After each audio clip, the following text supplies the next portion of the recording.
کسی نے کہا کہ بعض اوقات گھر میں چپل الٹی پڑی ہو تو کہتے ہیں اس کو سیدھا کر دو، معاذ اللہ ثم معاذ اللہ، اللہ تعالیٰ کو لعنت جاتی ہے۔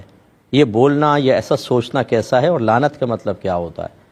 دیکھیں، پہلی بات تو یہ کہ بالکل غلط ہے، ایسا نہیں ہوتا۔ اللہ تبارک و تعالیٰ سمت سے پاک و صاف ہے، تو اگر چپل الٹی پڑی ہے تو کیا اللہ تعالیٰ اوپر ہے کہ جس کی وجہ سے ایسا ہو؟ یاد رکھیں کہ جتنی سائیڈز ہیں، جہتیں ہیں، آگے پیچھے دائیں بائیں اوپر نیچے، یہ مخلوق ہیں۔ اللہ تبارک و تعالیٰ تو ہمیشہ سے ہے، بعد میں اللہ نے ان جہات کو پیدا کیا، تو جب یہ جہات نہیں تھی تو اللہ تعالیٰ کہاں تھا؟ وہ جہاں ہے وہیں ہے۔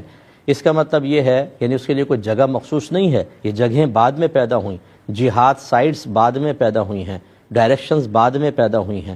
لہٰذا یہ کہنا کہ جی چپل الٹی ہو تو معاذ اللہ اللہ کی طرف لعنت جائے گی، جہالت عظیمہ ہے۔ اور لعنت کا مطلب تو ہوتا ہے، دو مطالب ہوتے ہیں۔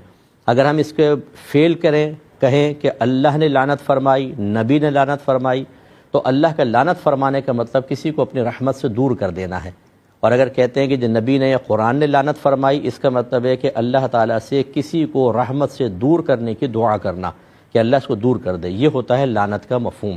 اب چپل اگر الٹی پڑی ہے تو یہاں کون سا لعنت کا مفہوم آ گیا؟ ٹھیک ہے، تو اس طرح یہ بہودہ باتیں ہیں جو ہمارے گھر میں معروف ہو گئی ہیں، ان کو ختم کرنا، اس کے بارے میں وضاحت پیش کرنا اور لوگوں کے ذہن سے غلط فہمی نکالنا، تاکہ وہ اس طرح کی باتیں کہہ کے بعض اوقات تو ایمان بھی ضائع ہو سکتا ہے، بعض اوقات انسان گناہ کبیرہ کا مرتکب ہو سکتا ہے، اس کو دور کرنا ضروری سمجھیں۔